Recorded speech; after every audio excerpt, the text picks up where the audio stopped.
Colette's breath plumed in the frigid air, each gasp a testament to her desperate flight.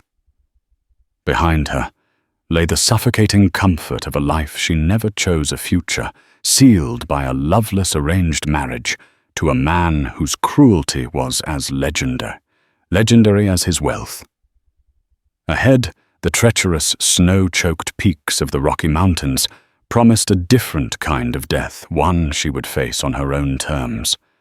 But the wilderness guards its own secrets, and in its unforgiving heart, she would trade one captor for another. A warrior whose ferocity was whispered in the winds. A man whose tribe held her fate in their hands.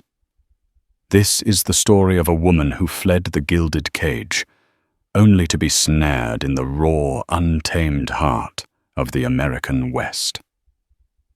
The flickering gaslights of the Caldwell mansion cast long, dancing shadows across the opulent parlor. They writhed on the flocked wallpaper and twisted across the heavy damask curtains, making the room feel more like a scheme than a sanctuary.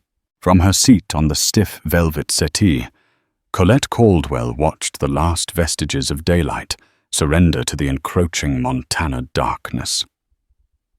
The sun bled out behind the sharp peaks in the distance, a daily, silent death that mirrored the slow extinguishing of her own spirit.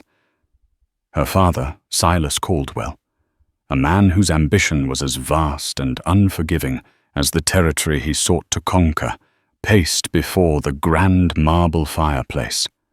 His boots, polished to a mirror shine, sank into the plush Aubusson carpet with each heavy, impatient step. His face, usually a mask of stern, calculating authority, was tonight alight with a triumphant gleam that sent a chill colder than any winter wind down Colette's spine. He was a man who saw the world as a chessboard, and he was about to make his queen-sacrificing move. "He'll be here any moment," Colette Silas announced, his voice booming with a false, booming heartiness that grated on her nerves. He paused to adjust a silver-framed photograph on the mantelpiece, a portrait of a younger, happier family that felt like a relic from another lifetime. Jedediah Kane, a man of considerable means, I assure you. His mining operations are the most profitable in the territory. This union, this alliance, will solidify our family's position for generations to come. Jedediah Kane. The name tasted like ash and bile in her mouth. He was a man carved from the same rough, unyielding stone as the mountains that loomed over their burgeoning town of Three Forks. At 45, he was more than twice her age, with a portly build that spoke of overindulgence and a reputation for a temper as volatile as a flash flood. Whispers followed him, like his own shadow stories of ruthless business dealings, of men broken and families ruined, of a cruelty that was legendary among the townsfolk who both feared and envied him. And he, this coarse and brutal man, was to be her husband. Colette's hands, hidden in the voluminous folds of her silken gown, clenched into tight, bloodless fists. Her carefully manicured nails dug into her palms, the small, sharp points of pain, a welcome, grounding distraction from the suffocating despair that threatened to consume her. For weeks she had pleaded, begged, and reasoned with her father. She had appealed to the memory of the man who once read her fairy tales, the father who had taught her to ride. But that man was long gone, replaced by this cold-eyed strategist. Her words had been like pebbles thrown against a fortress wall. Silas Caldwell was not a man to be swayed by a daughter's tears. He saw her not as his child, but as a beautiful, well-bred asset to be leveraged for a strategic advantage. Her mother, Eleanor, offered no sanctuary. She sat in a high-backed chair near the window, her needlepoint lying untouched in her lap. Long ago, she had faded into the background of their tumultuous household, a ghost haunting the opulent rooms her husband had built. Her eyes, once the same vibrant blue as Colette's, were now perpetually downcast, her spirit as brittle as a dried leaf. She had learned the hard way that to defy Silas was to invite his wrath, a wrath that was not loud and explosive, but cold, silent, and cutting as a winter wind. She had tried to speak for Colette once, and the week of icy silence that followed had broken her. Now she offered only resigned platitudes. "It is a woman's duty, Colette. You will have a comfortable life." Comfort was a cold substitute for happiness. The crunch of carriage wheels on the gravel drive announced the arrival of her future husband. A knot of pure ice formed in Colette's stomach. The maid, a young Irish girl named Maeve, scurried to the door. Soon Colette would be formally presented to him, a lamb to the slaughter. The thought of his thick sausage-like fingers on her hand, his whiskey-sour breath, his possessive gaze roaming over her, was a violation she could not, would not endure. Jedediah Kane filled the doorway, a bullish man draped in a fine wool coat that couldn't quite conceal the brutish power of his frame. His face was florid, his eyes small and shrewd, set deep within fleshy pockets. He held a bouquet of hothouse roses, their vibrant red a jarring slash of color in the muted parlor. They looked as out of place as he did. "Silas, my good man." Kane's voice was a gravelly boom. He handed the flowers to Maeve, without a glance, his eyes immediately locking on to Colette. He advanced on her, his gaze stripping her bare. "And this must be the lovely Miss Caldwell. More beautiful even than the rumors, my dear." Colette forced herself to stand to offer a cool, polite curtsy. "Mr. Kane." The dinner was an agonizing ordeal. Kane dominated the conversation, his voice filling every corner of the dining room, as he boasted of a new silver strike of a land deal that had cheated the railroad of the way he'd handled a union dispute at his mine. He ate with a gluttonous ferocity, wine staining his lips and shirt front. He directed leering compliments at Colette, praising her fine breeding and delicate features as if she were a prize mare he was purchasing. He spoke of their future, of the grand house he would build for her, of the children she would bear him, strong sons to carry on his name. Each word was a nail in her coffin. Her father laughed and poured more wine, basking in the success of his transaction. Her mother picked at her food, her silence a deafening testament to her surrender. Colette felt utterly terrifyingly alone. It was during dessert, a rich chocolate torte, that Kane reached across the table and placed his heavy, warm hand over hers. His touch was damp and possessive. "We shall be very happy, you and I," he said, his thumb stroking the back of her hand in a way that made her skin crawl. "I will give you everything a woman could ever desire." In that moment, under the suffocating weight of his touch and the triumphant gaze of her father, Colette's despair crystallized into cold, hard resolve. She would not be a sacrifice on the altar of her father's ambition. She would not be a bird in a gilded cage, her spirit slowly withering away until she became as silent and broken as her mother. She would fly, or she would die trying. Later that night, long after the mansion had fallen silent and the stench of Kane's cigar smoke had finally faded, Colette made her move. She had been planning this for weeks, ever since the engagement was first announced.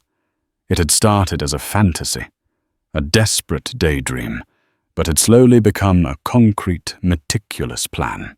She had been secretly stashing supplies, a small oilskin sack of dried beef, a handful of hardtack biscuits pilfered from the pantry, a full flask of water, and a small but lethally sharp hunting knife she had taken from her father's study. She'd also secreted away a small pouch of coins and her mother's pearl earrings, a painful but necessary theft. She dressed not in silks, but in her sturdiest riding clothes, pulling on woolen trousers she'd bought from the town's tailor under the guise of a gift for a cousin. Her movements were swift and silent in the pre-dawn stillness. In her room, which felt more like a beautifully appointed prison cell, she left a note on her pillow. It was a simple, defiant message for her father, the ink slightly smeared by a single errant tear. She refused to let fall. I choose my own destiny. Do not follow me. Slipping out of the house was easier than she'd imagined. The servants slept soundly in their attic rooms. She moved through the familiar halls like a wraith, her heart hammering against her ribs, a frantic drumbeat in the silent darkness. She made her way to the stables, the crisp, cold air of the Montana night, a shocking, welcome slap to her senses. Her beloved mare, a spirited Appaloosa named Willow, nickered softly as she approached, her warm breath misting in the lantern light. Colette soothed the horse with a gentle hand and whispered words, her touch a silent promise of the freedom they would find together. With practiced ease, she saddled Willow, her movements economical and precise. Every second counted. She knew her father's fury upon discovering her gone would be a force of nature. He would not be deterred by her note. His pride and canes would demand a pursuit. She led Willow out of the stables and into the moon-drenched landscape. The icy, jagged peaks of the Bridger Mountains loomed in the distance, a formidable and unforgiving barrier. They were a wall of stone and ice, a place where people perished. But to Colette, they represented the only hope she had.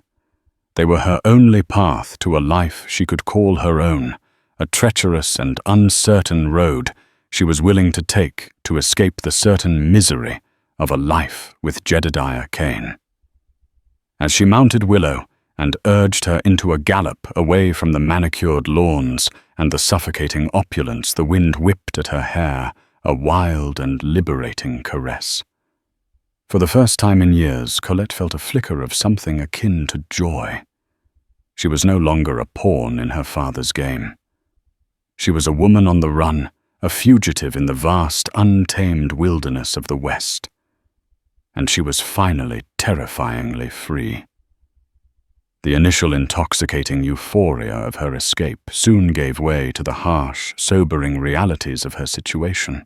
The further Colette rode from the civilized, manicured world of her father's mansion, the more the untamed wilderness of Montana asserted its raw, indifferent dominance. The rolling foothills initially, a gentle undulation of golden grasses and scattered pines under a vast open sky, gradually steepened. Their slopes became more treacherous, their beauty taking on a menacing edge. The paths grew narrow and winding, littered with loose shale that skittered under Willow's hooves. Willow, her loyal and sure-footed companion, navigated the increasingly difficult terrain with a steady resolve that Colette envied. Her breath plumed in the crisp morning air, a rhythmic counterpoint to the frantic beating of Colette's heart. Colette, however, was beginning to feel the strain.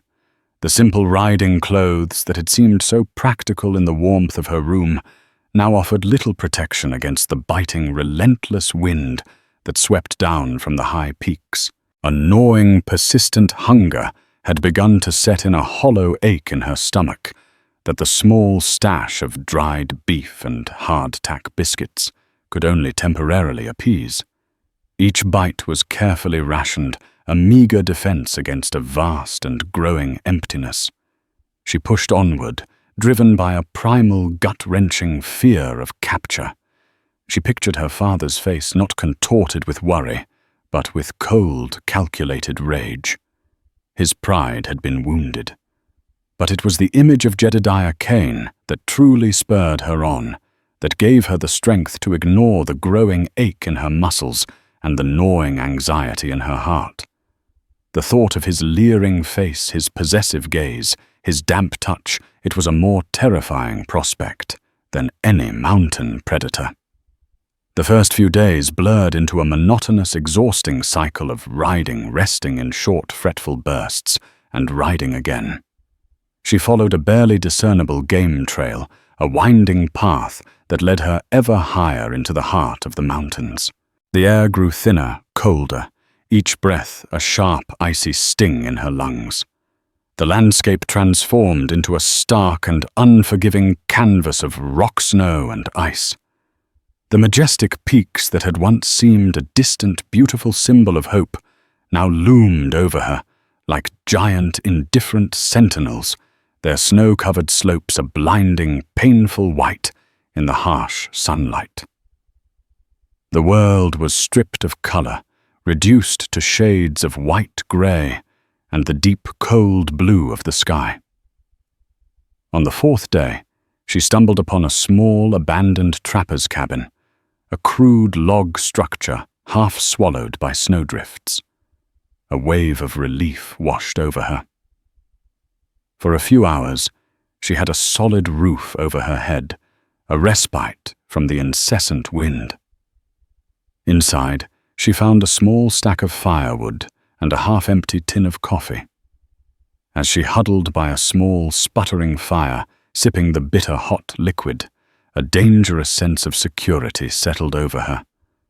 Perhaps she could rest here for a day, let her aching body recover.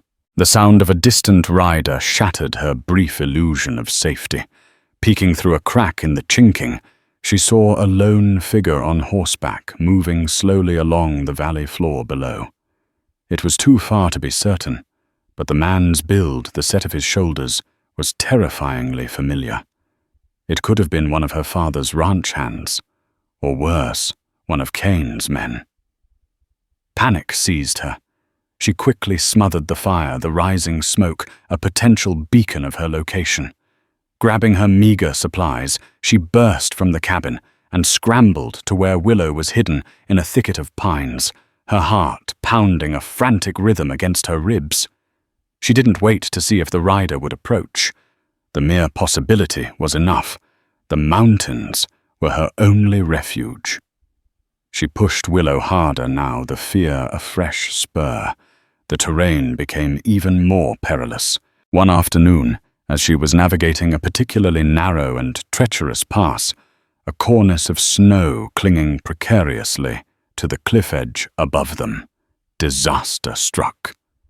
There was no warning, just a sudden violent gust of wind, a willy-war that seemed to come from nowhere, screaming down the mountainside with a deafening roar.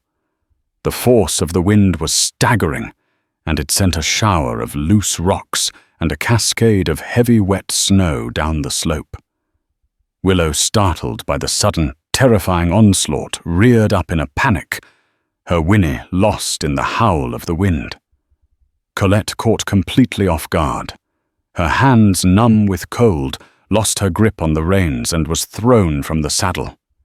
She landed hard on the rocky, uneven ground, the impact knocking the wind from her lungs and sending a blinding flash of white-hot pain through her body.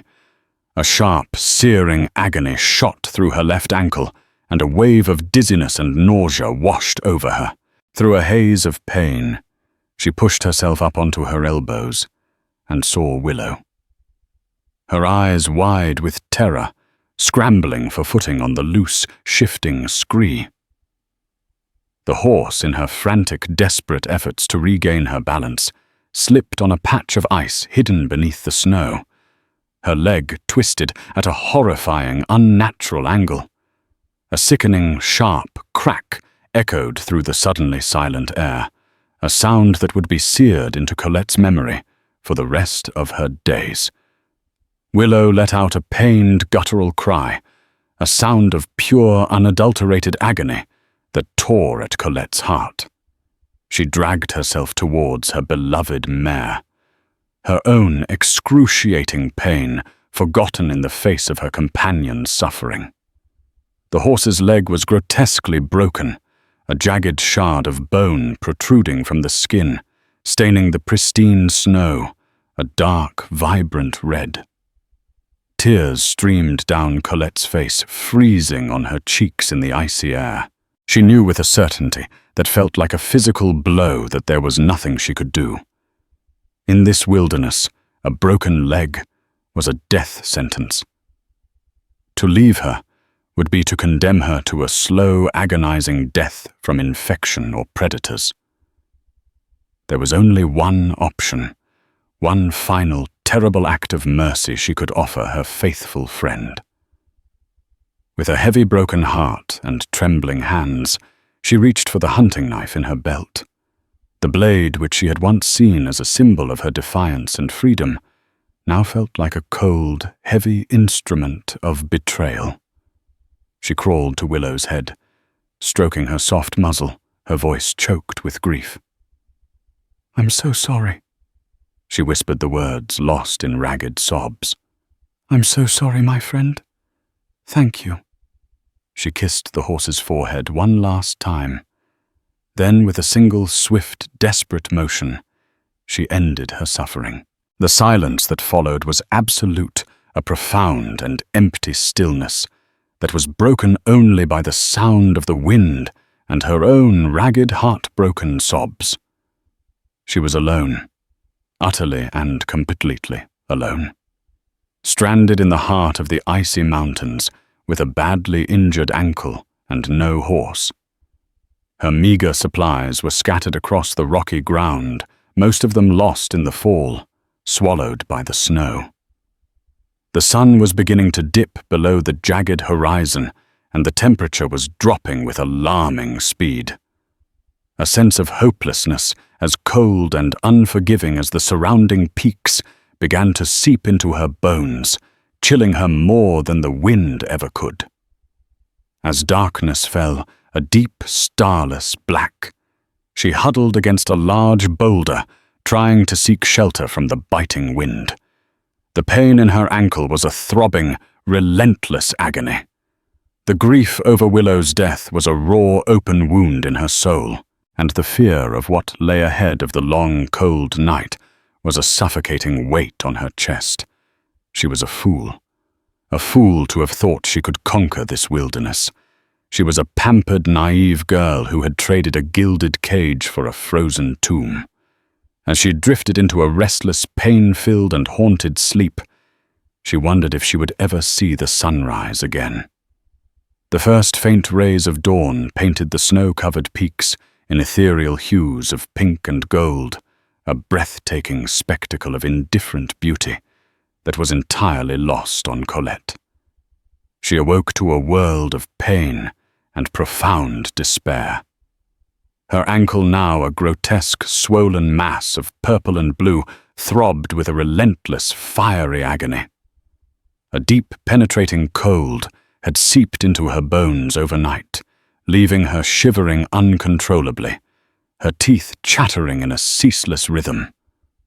The world seemed muted, her thoughts slow and thick, as if the cold was freezing her very mind.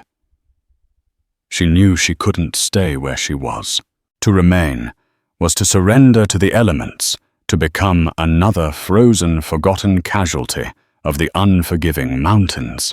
A spark of her earlier defiance, though dim and flickering, ignited within her. With a surge of desperate resolve, she tore a strip from her petticoat to bind her ankle tightly for support. Using her hunting knife, she sawed at a sturdy branch from a fallen pine until she had fashioned a crude crutch. The effort left her breathless and dizzy.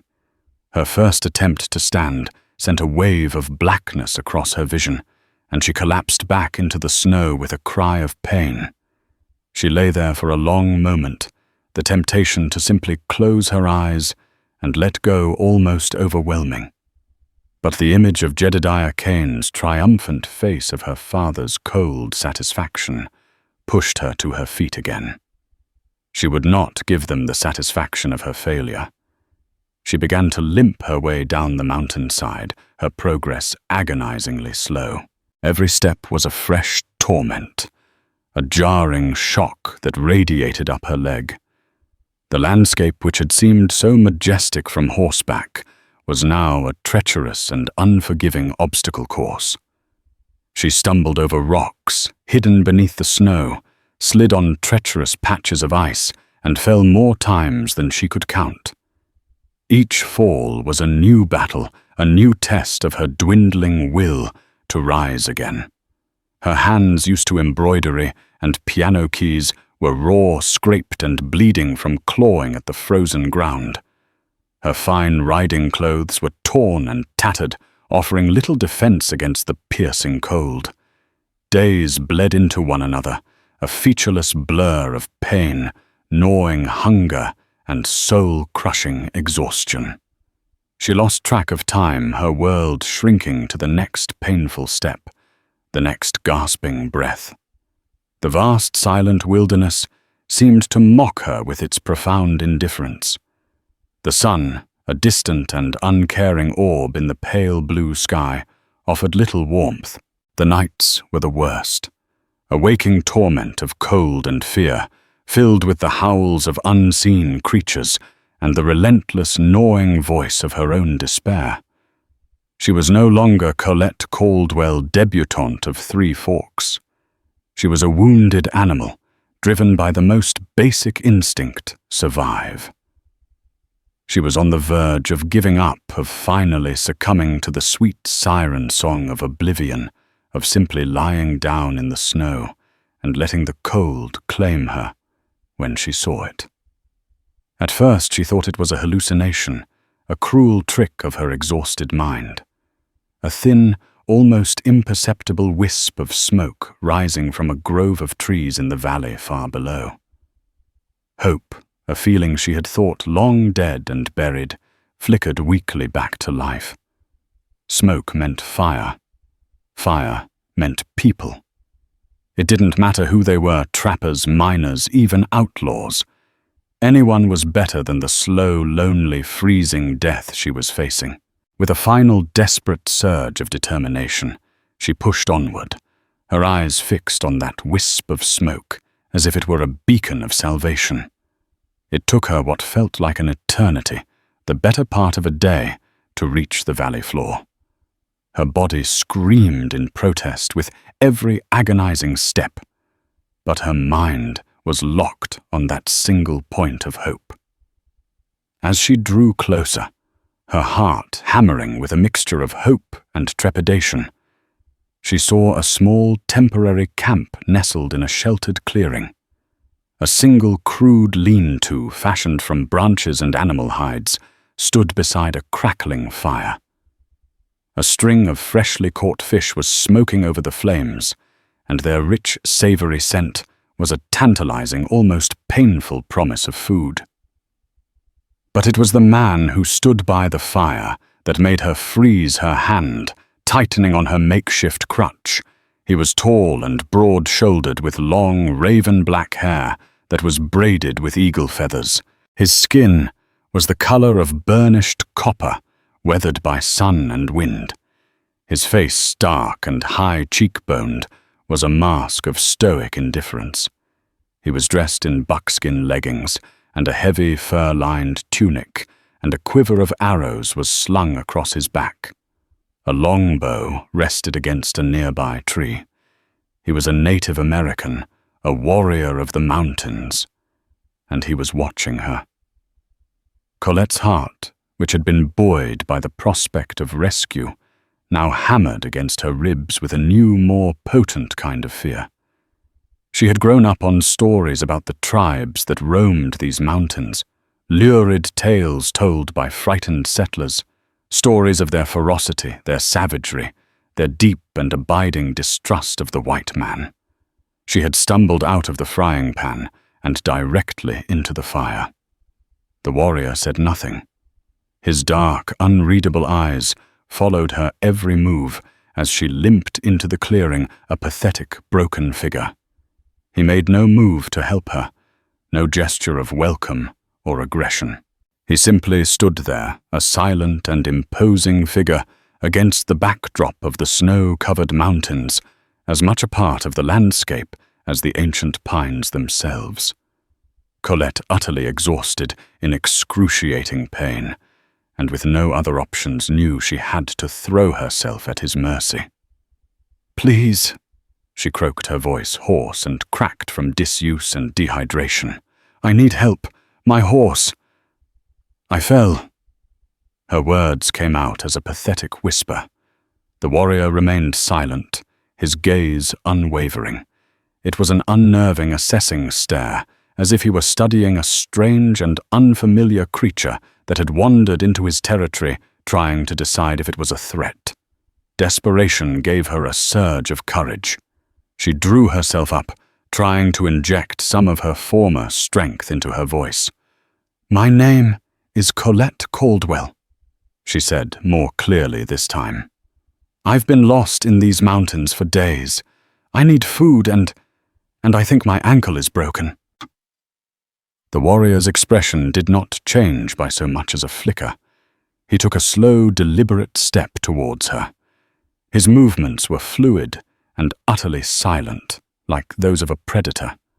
He circled her slowly, his eyes taking in every detail of her pathetic state, her tattered, expensive clothes, her bleeding hands, her crudely splintered, swollen ankle.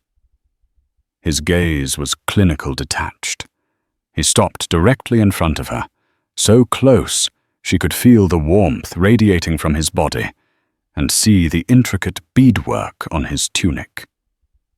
He reached out, and with a touch that was surprisingly gentle but undeniably firm, took her chin in his hand, tilting her face up to his. His eyes, which had seemed so cold and distant, now burned with a startling intensity that sent an involuntary shiver down her spine. They were the darkest eyes she had ever seen, deep and ancient, holding secrets she could never hope to comprehend. "You are far from your people, little bird," he said. His voice was a low, guttural rumble, a sound that seemed to vibrate, through her very bones. "And you have trespassed on the land of the Apsai-Aluke." He released her chin and turned his back to her, a clear gesture of dismissal. Colette's fragile hope shattered. He was going to leave her here to die. But then he spoke again, his voice carrying a note of quiet, unassailable finality that chilled her to the core. "You are my captive." The warrior, whose name she later learned was Kael, was a man of profound silence, a silence as vast and impenetrable as the mountains he called home. He treated her not with the cruelty she had feared, but with a detached, almost clinical indifference that was in its own way more unnerving. He was not her host, nor was he her torturer. He was simply her keeper. He examined her ankle with practiced impersonal efficiency, then reset the bone with a swift, painful jerk that stole her breath. He fashioned new splints from stripped willow branches and applied a poultice of pungent dark green herbs that soon soothed the throbbing pain to a dull ache. He wordlessly handed her a portion of the smoked fish and a skin of fresh, cold water. These were not gestures of kindness, but of practicality. A dead captive, she reasoned, was of no use to him. Colette, for her part, was a maelstrom of conflicting emotions. Overwhelming gratitude for the food, the water, and the medical attention warred with a deep primal terror. She was a captive, a prisoner of a man whose people were renowned for their ferocity and their deep-seated and likely justified distrust of the white settlers who were relentlessly encroaching on their ancestral lands. She was completely at his mercy, a terrifying and humbling realization for a woman who had always been in one way or another protected. She watched Kael as he moved about the small Spartan camp. His every action was imbued with a quiet sense of purpose and a deep instinctual connection to the natural world around him. He moved with a silent grace and a contained power that was both captivating and deeply intimidating. He was a man who was completely at home in this harsh and unforgiving environment, a man who seemed to be as much a part of the landscape as the wind and the stone. Days passed, marked only by the rising and setting of the sun, and a strange unspoken routine developed between them. Kael would leave at dawn, disappearing into the woods with his bow, and return hours later with a rabbit, a grouse, or more fish. He taught her through gesture and the occasional curt word how to skin the animals and prepare the meat. While her ankle slowly, painstakingly healed, Colette tended the fire-fetched water from a nearby stream and kept their small camp tidy. They rarely spoke. Their communication was a sparse language of gestures and the occasional guttural command from Kael in his native tongue, which she slowly began to decipher. But in the long, silent evenings, as they sat on opposite sides of the crackling fire, the vast, star-studded sky stretching above them like a canopy of scattered diamonds, Colette found herself studying the warrior. Her initial paralyzing fear slowly began to give way to a grudging respect, and something more, something she hesitated to name. She saw the quiet, unyielding strength in his eyes, the deep lines etched on his face that spoke of a life of hardship and loss. She saw a man who was nothing like the one-dimensional savage of the stories she had been told. He was a proud and complex man, a protector of his people and his way of life. One evening, as a heavy snowstorm began to rage, blanketing their small shelter in a cocoon of white, the silence between them was broken by the distant, mournful howl of a wolf. Colette, startled by the lonely, eerie sound, let out a small gasp and drew her fur wrap tighter around her shoulders. Kael, who had been meticulously sharpening his hunting knife by the firelight, looked up at her, his expression unreadable in the flickering light. "They are the spirits of our ancestors," he said, his voice a low, unexpected rumble. "They sing the songs of the hunt. They watch over us." It was the most he had said to her in one stretch since her capture. His words, spoken with such a simple, unwavering belief, seemed to open a small crack in the wall of silence that had separated them for so long. "Tell me about your people." Colette found herself saying, her voice barely a whisper, afraid to break the fragile spell. Kael was silent for a long moment, his dark eyes fixed on the dancing flames. She thought he would ignore her retreating back into his fortress of silence.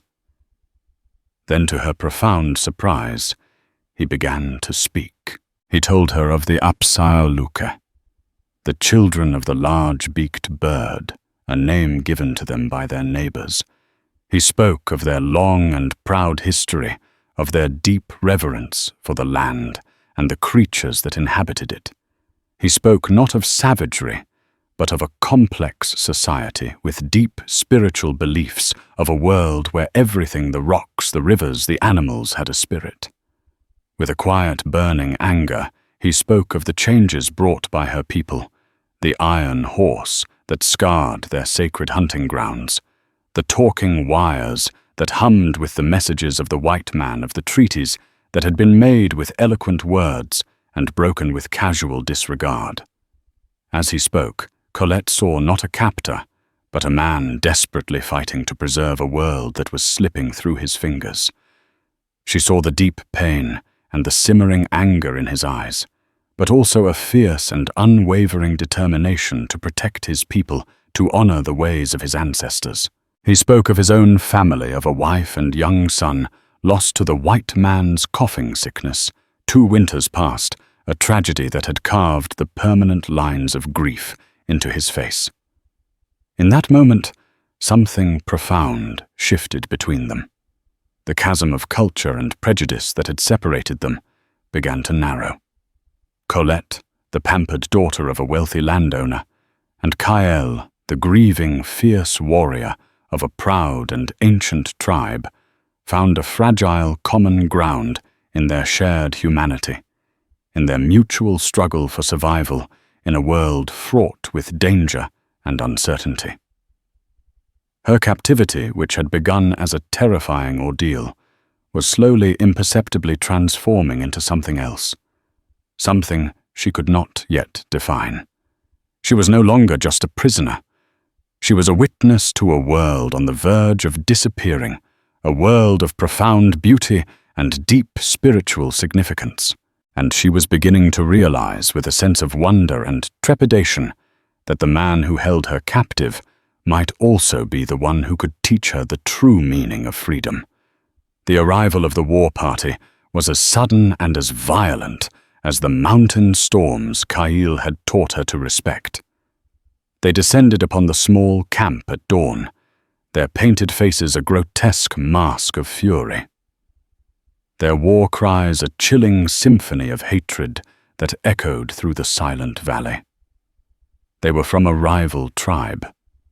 The Blackfeet, their animosity towards the Apsaalooke, a bitter and long-standing feud exacerbated by the shrinking hunting grounds and the pressures of the encroaching white world. Kyle alerted by the faintest sound, the snap of a twig. The barest whisper on the wind was on his feet in an instant. He moved from sleep to full deadly alertness in a single fluid motion. His bow was in his hand, his eyes blazing with a warrior's fury. He shoved Colette behind the meager protection of a large boulder, a protective gesture that was as instinctual as breathing. "Stay down," he commanded, the words sharp and urgent. The battle was a whirlwind of brutal, chaotic violence. The Blackfeet warriors, their faces contorted with a bloodthirsty rage, swarmed into the clearing, their tomahawks and war clubs flashing in the cold morning light. Kyle met them with a ferocity that was both terrifying and magnificent. He moved with a deadly efficient grace, his arrows finding their mark with an unerring accuracy. His hunting knife became a blur of motion as he engaged in the brutal, intimate dance of hand-to-hand combat. Colette watched, her heart lodged in her throat, a horrified fascination warring with her terror. She saw Kyle take down one warrior, then another, his movements a symphony of controlled, lethal violence, but he was outnumbered 4-1. For every enemy he felled, another seemed to take his place. She saw him falter. A thrown tomahawk meant for his head grazed his shoulder, opening a deep gash that sent a spray of dark blood onto the pristine snow. He stumbled, and in that split second of vulnerability, 2 Blackfeet warriors were on him, their faces alight with triumphant savagery. A primal scream, raw and animalistic, tore from Colette's throat. She was no warrior. She was no match for these hardened killers. But she could not stand by and watch Kyle be slaughtered. In a surge of adrenaline-fueled courage that surprised even herself, she grabbed a heavy burning log from the fire pit. Ignoring the searing pain as the hot wood burned her hands, she charged into the fray. She swung the log with all her might, striking one of the warriors across the back of his knees. He buckled with a cry of surprise and pain, giving Kyle the opening he desperately needed. Kyle drove his knife into the man's side, then spun to face the other, his eyes blazing with a renewed, desperate fury. The battle raged on, a desperate, bloody struggle for survival. Colette, armed with her smoldering makeshift weapon, fought with a ferocity she never knew she possessed. She was no longer Colette Caldwell, the delicate lady. She was a she-bear, a cornered animal fighting for her life and for the life of the man who had, against all odds, become her protector. And then, just as it seemed they were about to be overwhelmed by the remaining 2 warriors, a new sound filled the air. The thunder of hoofbeats and the piercing, familiar war cries of the Apsa'aluka. A party of Kael's own warriors, led by his younger brother Chaitan, had arrived drawn by the sounds of battle. The tide of the battle turned in an instant. The Blackfeet, now hopelessly outmatched, broke and fled their retreat as swift and as chaotic as their attack, disappearing like vengeful ghosts back into the forest. The clearing was left in a state of carnage, the snow stained with the blood of the fallen, the air thick with the smell of smoke and death. Kael, his body battered and bleeding from several wounds, stood tall amidst the chaos, his chest heaving. His eyes scanned the scene with a grim satisfaction. He then looked at Colette. She stood panting, her face smudged with soot and blood. Her dress torn her eyes wide with a mixture of shock, fear, and wild exhilaration. A slow, incredulous smile touched his lips, a rare and beautiful thing that transformed his harsh, grief-worn features. "You fight like a she-bear protecting her cub's little bird," he said, his voice filled with a newfound, profound respect. In that moment, as the sun finally broke through the clouds, casting a golden, sanctifying light on the snow-covered clearing, Colette knew that her life had been irrevocably and completely changed. She was no longer a captive. She was a survivor. And she had found a home and a family in the most unlikely of places, in the fierce, untamed heart of the wild American West. The aftermath of the battle was a somber and brutal affair. The Apsa'aluka warriors, their faces grim and set, moved with a quiet, practiced purpose. They tended to their wounded, including Kael, whose shoulder wound was deep, and they mourned their dead. 2 warriors had fallen in the initial chaotic moments of the fight. Colette, her own adrenaline-fueled courage having long since faded, felt a profound sense of shock and sorrow as she looked upon the carnage. This was the raw, unvarnished reality of the world she had entered. A world where life and death were separated by the thinnest of margins, by a moment's hesitation or a stroke of luck. Kael, his shoulder tightly bound with clean bandages provided by his brother, moved among his warriors with a quiet authority. His presence, even in his wounded state, was a source of strength and reassurance. He spoke to them in their native tongue, his voice a low and steady murmur that seemed to calm their frayed nerves and honor their shared grief. Chaitan, Kael's younger brother, approached Colette. He was younger than Kael, his face less weathered by the harsh realities of their world, but he possessed the same quiet strength, the same deep, intelligent eyes. He looked at her not as a captive or an outsider, but with a mixture of curiosity and open respect. "You fought with the heart of a warrior little bird," he said, using the same affectionate name Kael had given her. It sounded different from him, less a term of possession, more one of kinship. "My brother was right to see the strength in you. The story of the white woman who fought with a burning log will be told around our fires."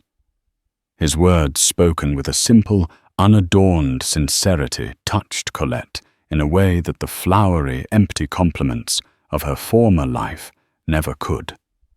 Here she had been judged not by her beauty or her family name, but by her courage, her willingness to stand and fight in the face of overwhelming odds.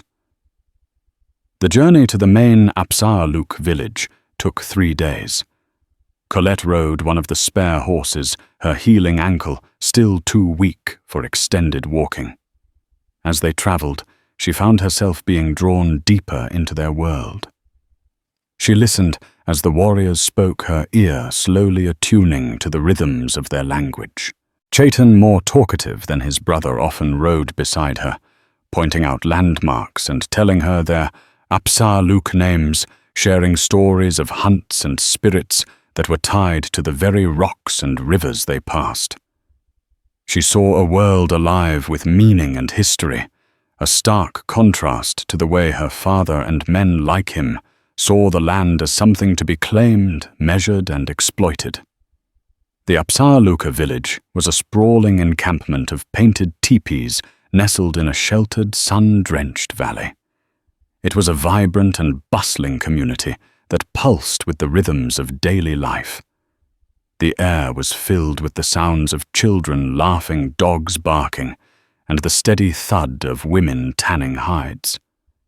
As their party rode in a wave of curiosity rippled through the village, Colette was met with hundreds of eyes, some suspicious, some curious, a few openly hostile.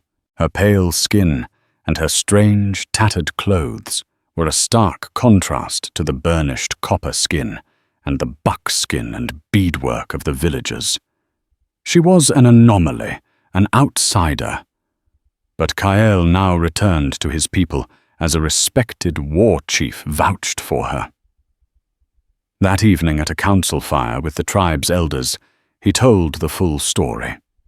He spoke of finding her a bird with a broken wing, alone and dying in the mountains. He recounted her weeks as his captive, her quiet resilience, and her growing respect for their ways. And finally, with a voice filled with pride, he described her courage in the face of the Blackfeet attack. He held up the singed sleeve of his tunic. She did this not for herself, but for one of us. Her heart is strong. His words, spoken with a quiet authority that commanded the respect of his people, were enough. The suspicion in the eyes of the elders softened, replaced by a grudging acceptance. Colette was given her own teepee, a small but comfortable dwelling that she soon made her own. The women of the tribe, initially wary, began to open up to her. An elderly woman named Meadowlark, whose eyes held the wisdom of many winters, took Colette under her wing. She taught her their skills, their crafts, their language. Colette learned to tan hides until they were soft as butter, to bead intricate symbolic patterns onto moccasins, to cook the traditional foods of the Apsarluka over an open fire. She learned the names of the healing plants, the rhythms of the seasons, the secrets of the land that had nearly claimed her life. She found a sense of purpose and belonging that she had never known in the suffocating drawing rooms of her father's world. Here her worth was measured by what she could contribute, by the strength of her character, not the size of her dowry. She was no longer a pawn in a rich man's game, a bird in a gilded cage. She was a member of a community, a contributor to the well-being of the tribe. She was home. Months passed. The deep snows of winter gave way to the vibrant green of spring.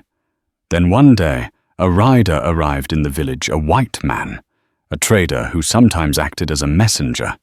He brought a letter for Colette, a letter that had been circulating through the territory's forts and trading posts for months.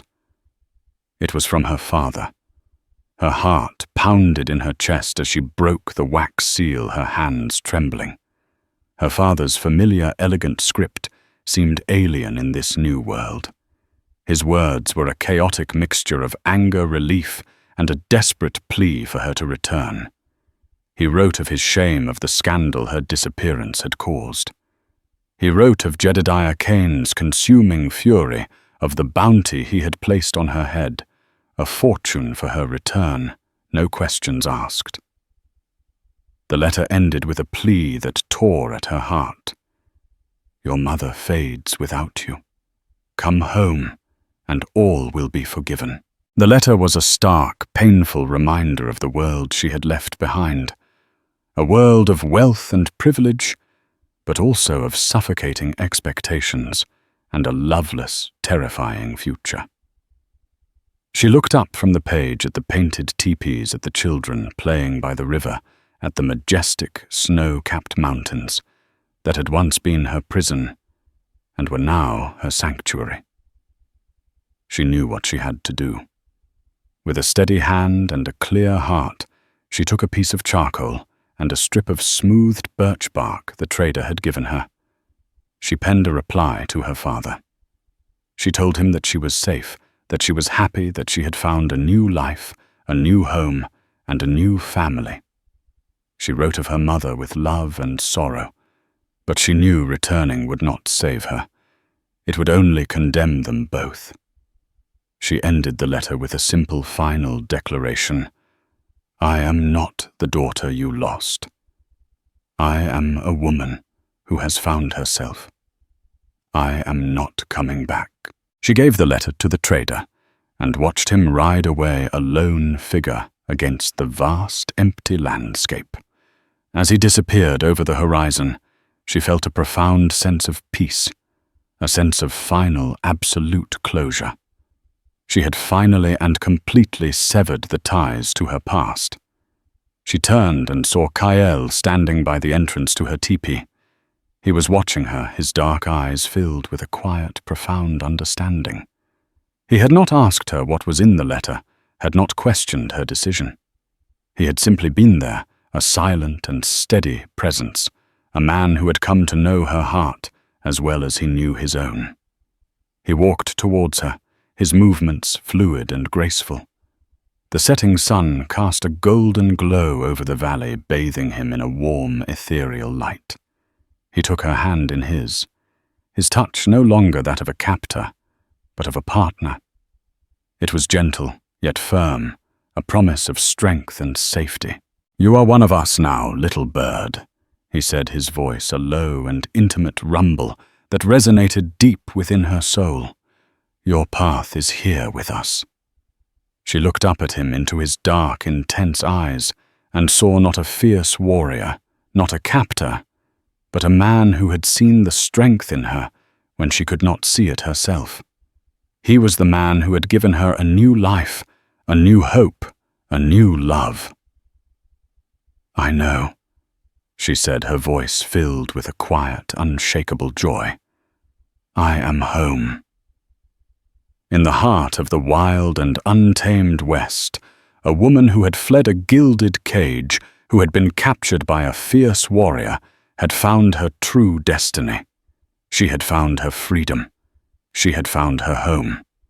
And she had found her heart. Colette's journey from a gilded cage to the heart of the untamed West is a testament to the indomitable spirit of a woman who dared to defy convention and forge her own path. It's a story of survival of love and of the transformative power of embracing a world that is vastly different from our own. But her story doesn't end here. The shadows of her past in the form of a wealthy, obsessed suitor and a father who will not forget still loom on the horizon. The world of the Apsaalluke is itself threatened by the relentless march of a nation. What challenges will she and Kael face together? How will their two worlds continue to collide? If you were captivated by Colette's story, if you felt the chill of the icy mountains and the warmth of the Apsaalluke fire, then please show your support. Hit that like button. Share this video with your friends, and most importantly, subscribe to our channel for more tales of courage, adventure, and the untamed human spirit. Your support allows us to continue bringing these stories to life. Let us know in the comments below what you think will happen next for Colette and Kael.